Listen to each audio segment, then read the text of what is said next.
Molusco quer desenvolver o WhatsApp nacional. Que legal, né? Afinal de contas, vamos ter mais uma rede social? Será que uma rede social controlada por esses caras, que são abertamente a favor do ceifamento de vidas em uma gestação, caras que todos os dias fazem mais leis para soltar bandido e punir o cidadão trabalhador, que gastam como se não houvesse amanhã, como se fosse o último dia de vida na Terra, gasta à vontade. Os rombos nas contas públicas são cada vez maiores. Pessoas que acham que um cidadão não tem o direito de se defender, mas um bandido pode sim ter a arma que ele quiser, afinal de contas, ele vai responder pelo crime mais grave e o menor dos crimes deles é andar armado. Na prática, isso significa que se você é um bandido, você pode andar sim, porque é o menor dos seus crimes. Todo esse balaio de gato é criado por esses caras com várias narrativas. A Tabata Amaral, como eu mostrei no último debate, se você não assistiu, do Pablo Bossal, onde ele cagou, peidou e arrotou na cabeça dos candidatos, sobrou até para um jornalista militante da UOL. A gente analisou a fala dela, a proposta que ela vem com um sorriso mais lindo, com aquela carinha de filha nossa, sabe? Você que já é mais velho, olha pra uma moça como ela e diz, olha, essa poderia ser minha filha, tão inocente, rostinho tão bonito, mas é justamente esse tipo de pessoa que apunhala pelas costas ao te abraçar. Vem aqui, me dê um abraço, e tá com um punhal que vai varar o seu coração. A proposta dela, e assista o vídeo e você verá os detalhes, é para criar uma pontuação social, igualzinho acontece no regime chinês. Regime chinês que eu acho que muitos estão esquecidos, a mídia parou de falar, parou de criticar. Mas se nós olharmos matérias de alguns anos atrás, nós veremos que o Brasil está se dirigindo exatamente para isso. E eu vou explicar para você. Eu sou o Davi, seja muito bem-vindo ao canal Encarando o Sobrenatural. Refresque a memória antes da gente seguir com a matéria. Vamos lá. Em resposta à premiação de Liu Xiaobo, a China aumentou a repressão a dissidentes e censurou a internet. Até palavras como cadeira vazia e Nobel estão bloqueadas na rede. Esta é a face visível da repressão na China. Policiais nas ruas impedem a concentração das pessoas, ordenam que se dispersem e fazem ameaças. Na noite desta sexta-feira, a cidade de Pequim estava deserta. Poucos se aventuravam a sair às ruas. Irritado com a premiação do dissidente, o governo mandou prender opositores do regime e apertou o cerco contra a imprensa, principalmente a internet. Hoje aumentou o número de temas que os internautas chineses não conseguiam acessar, entre eles Prêmio Nobel e cadeira vazia, em referência ao lugar vago reservado para Liu Xiao na cerimônia em Oslo. Há muito tempo, os chineses já não podem pesquisar sobre temas como direitos humanos, liberdade de expressão e democracia. Apenas em Hong Kong, a ex-colônia britânica, que hoje pertence à China, as pessoas conseguiram comemorar a premiação do dissidente Liu Xiao. Lá, como disse esse advogado, a liberdade ainda é considerada um tesouro. Você vê como as coisas foram acontecendo aos poucos lá. Vamos tirar as pesquisas sobre temas, palavras. Aqui aconteceu a mesma coisa, caso você não saiba. Diferentes assuntos que você pesquisar, principalmente sobre certas medicações, você não vai encontrar as opiniões contrárias. Quando você digita, por exemplo, no Google, você vai ter todas as informações que eles consideram seguras. Isso é um absurdo. Você é que tem que dizer o que é seguro ou não. Mas eles estão dizendo essas informações são seguras, então são cópias da mesma coisa. Depois, o outro acordo que o próprio Elon Musk está denunciando é que chegaram para as plataformas e disseram, olha, esses discursos extremistas de extrema direita, vocês têm que diminuir o alcance. É por isso mesmo que você não vê mais esses vídeos pararem em alta, como normalmente eles iam. Agora não vão mais. Por quê? Porque, segundo eles, são discursos de extrema direita. E é perigoso, né, que as pessoas comecem a pensar dessa maneira. Agora, perigoso para quem? Para as próprias pessoas que vão prosperar? Não. Perigoso para o sistema vigente no momento, que é um sistema comunista. Aos poucos ele está avançando. A partir do momento que as pessoas agora começam a olhar para ele, ele começa a contra-atacar. E vai ficando mais evidente que realmente é isso, não é narrativa. Hoje, o Google nem sequer existe mais na China, assim como outras redes sociais. E você está vendo os mesmos passos sendo dados aqui no Brasil. Que é uma prova disso, por exemplo, o Zap. Eles sabem que vários posts, várias páginas são compartilhadas no Zap, em grandes grupos inclusive. As pessoas conversam, as pessoas trocam ideia e formam uma opinião em conjunto ali. Eles estão vendo que isso é perigoso, porque por mais que eles tentem mascarar, removam dislike para você não ver o quanto as pessoas não estão se agradando daquelas narrativas, né? Quanto mais eles tentam forçar isso através da grande mídia, aquelas opiniões furadas que você sabe que, na verdade, só estão passando pano para bandido, cada vez gastando mais e cobrando mais impostos, pessoas sem talento nenhum sendo chamadas de artistas e recebendo milhões através de Lei Rouanet, pessoas falidas, né? Aproveitando-se de uma lei que deveria ajudar aquele artista que não teve chance ainda e que tem potencial, sendo usado para manter gente fracassada muitas vezes em fim de carreira, mas são amigos do rei, recebem toneladas de dinheiro. Então tudo isso é passado de uma forma muito positiva para o povo não se revoltar. A mídia faz esse papel e, como você mesmo viu ali na própria China, não existe as denúncias pela mídia. Ela falou ali porque quem fez a matéria era a mídia, mas na verdade não tem denúncia na mídia, só na mídia internacional. As denúncias contra o regime chinês eram feitas pela internet, por isso eles baniram a internet de lá. A internet que eles têm é essa que o Molusco também quer fazer para nós aqui. Veja só, essa matéria veio até mim através do Pedro Nedved. Um abraço forte pro nosso querido irmão. E ela diz o seguinte, ó: Molusco quer desenvolver Zap Nacional. Matéria de 2 de setembro de 2024, é quentíssima, né? Em cima aqui, eu tô fazendo no mesmo dia que ela saiu. A Agência Brasileira de Desenvolvimento Industrial vai anunciar uma licitação para contratar um serviço de troca de mensagens por celular. Segundo o presidente da agência, Ricardo Capelli, a nova plataforma é parecida com o Zap, mas a diferença é que o serviço será corporativo e restrito inicialmente nos servidores da agência. O novo sistema funcionará como um teste inicial para um projeto que poderá ser disponibilizado futuramente para todos os órgãos federais. O nosso serviço de troca de mensagens por celular do governo federal surge no momento em que os deuses do Olimpo abrem treta contra a rede X e o ex-Twitter do bilionário Elon Musk. O ministro todo-poderoso e moral suspendeu toda a rede X no Brasil, por entender que Musk, aí aquela mesma narrativa, não cumpriu as ordens, né? Mas na verdade as ordens não são baseadas na lei, são baseadas na vontade de um único ser. A ideia de criar um serviço próprio de mensagens surgiu antes de um embate. Capelli lembra que a então presidenta Dilma Rousseff, ministra e outras autoridades do governo foram espionadas pela Agência Nacional de Segurança, a NASA, dos Estados Unidos. Algumas autoridades do governo teriam tido os números de telefones grampeados. Seria uma maneira de preservar o segredo das comunicações. A ABDI já recebeu mais de 10 empresas brasileiras interessadas em desenvolver a plataforma corporativa de troca de mensagens. Capelli afirma que é essencial a criação de um sistema totalmente brasileiro. Não é paranoia nossa, não é teoria da conspiração, pois já houve diversos casos de quebra de sigilo de mensagem. Na verdade, eles estão querendo se proteger porque essas denúncias que o Musk está prestes a fazer, pode vir muita coisa, né? Então, na verdade, os caras estão com aquilo na mão, né? Com medo do que vai vir. O negócio está correndo, né? O problema é que aqui dentro do Brasil nunca tivemos uma oposição tão fraca como essa. A grande verdade é essa. Mas os caras falam muito bem. Tem deputado hoje aqui na internet que os caras conseguem postar 5 vídeos por dia.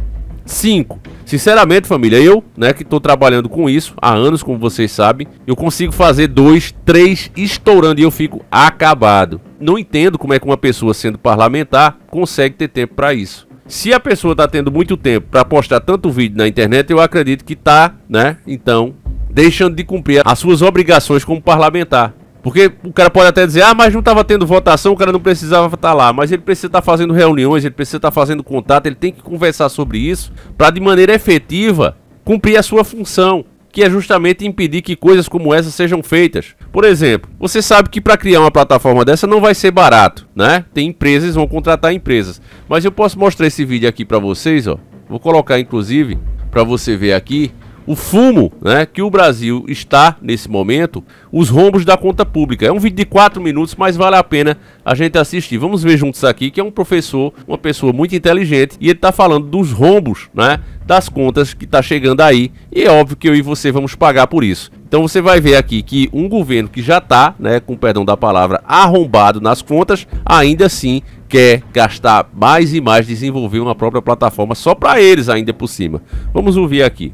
Bom, vamos lá, saiu o resultado das contas públicas, obviamente muito piores do que o mercado esperava. Sabe-se lá como alguém espera alguma coisa boa ainda.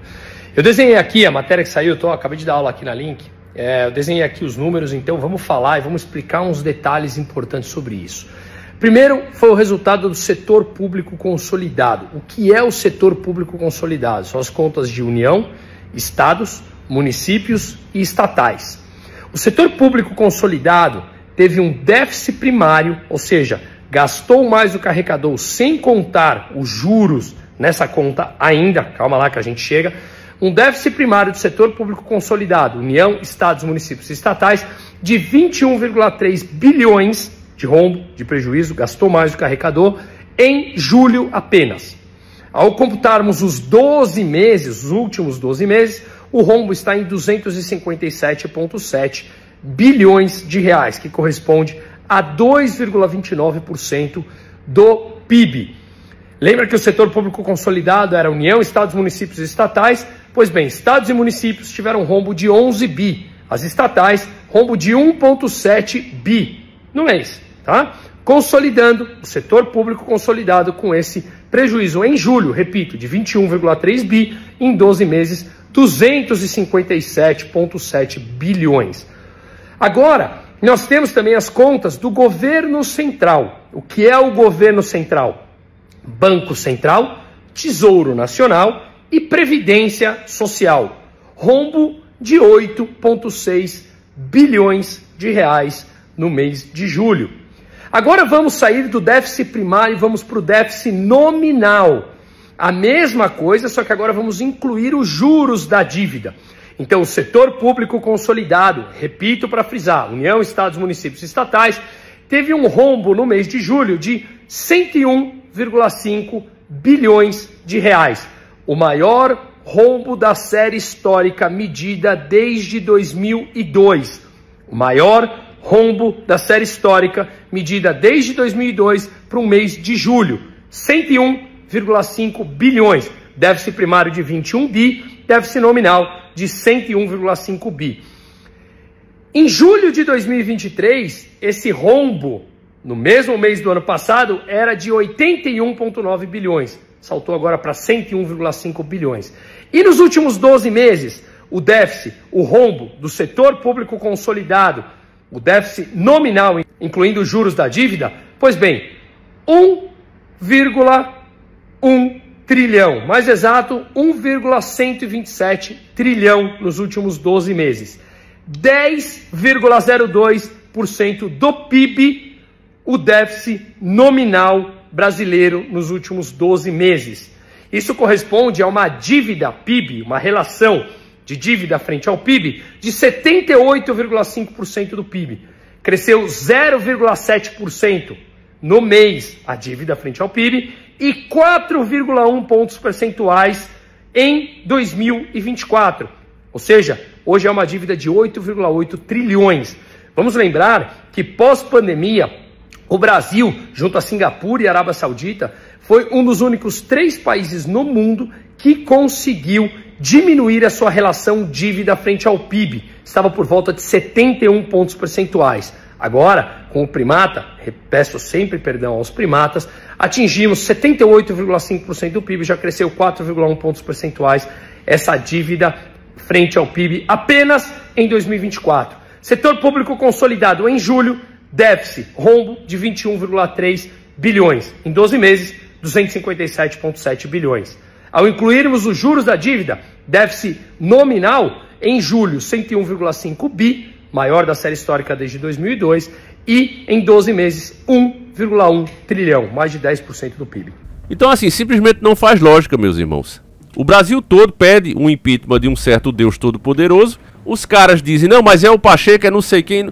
Cara, se a pessoa, qualquer funcionário público, seja ele de um gari a um senador, se ele prevaricar na sua função, ele tem que ser afastado. Então, beleza, olha, tá o pedido aqui.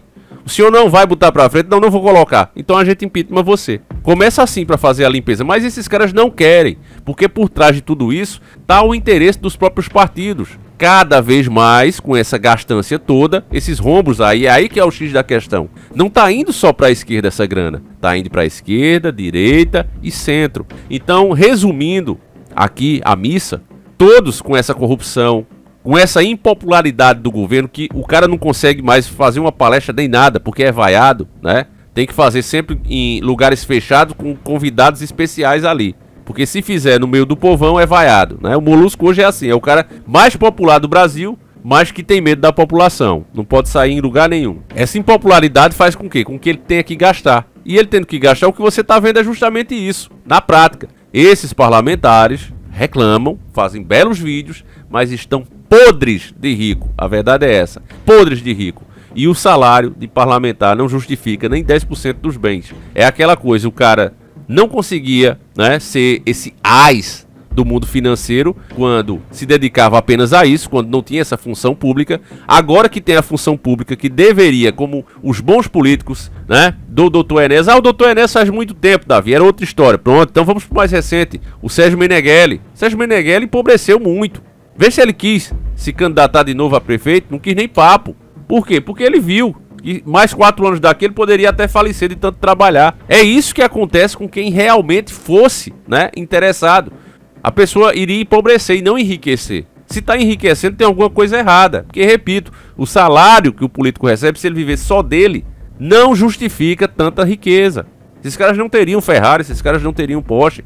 Coloca isso na sua cabeça. Mas o povo acha que não, mas tem, porque é muito dinheiro. Não é. É porque a gente recebe uma merda por mês. Aí acha que 20 mil conto, 30 mil reais é muito dinheiro, mas não é. Não justifica compra de fazenda, apartamento, mansões, não justifica, meu irmão. Entenda isso. Mas o povo não entende, meu irmão. Não entende de forma alguma e continua, né, achando que essas coisas... Não, mas o cara entrou agora na política, ele virou o ás, né, do mundo financeiro, né? Nunca conseguiu ser quando se dedicava a isso, e agora que se dedica a 2 funções, servir o povo e tocando as suas empresas, agora o cara... Às vezes nem empresa tinha, né? Olha, família, eu vou ficar por aqui. Enfim... Mais uma bomba aí que eles querem criar e mais tarde vão querer banir Zap e todas as outras redes sociais para criar deles. O Brasil é um comunismo, já está implementado.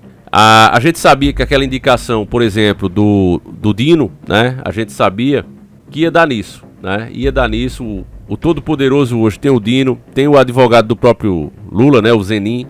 E tudo isso aconteceu assim debaixo dos nossos olhos, né? Essa oposição fraca, né, barganhando o tempo todo, deixou isso acontecer. Eu lembro até de ter visto vídeos de deputados que eu até gosto, mas dizer, não, mas o Zenin pelo menos é um cara mais equilibrado. Puta que pariu, com perdão da palavra, o cara era advogado de Lula e foi colocado ali. Então tem gente ali que é padrinho de casamento, padrinho de criança. Cara, é uma pouca vergonha o que está acontecendo.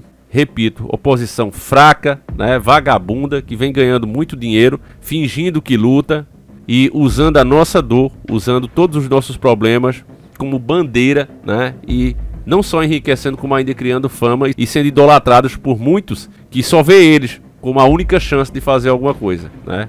Enfim, meus irmãos, fazer o quê, né? Aqueles que realmente tentam lutar não tem nem 10% do engajamento, como eu cito aqui, o senador Cleitinho, o Marcelo Van Hatten, Sargento Farru e mais alguns que, caramba, família, é triste, viu? Fazer o quê? Povo alienado, idólatra, né? Em vez de se olhar, elogiar uma pessoa pelo seu combate, né? Pelas suas ações, pela sua proposta, não. Aqui se idolatra pela narrativa.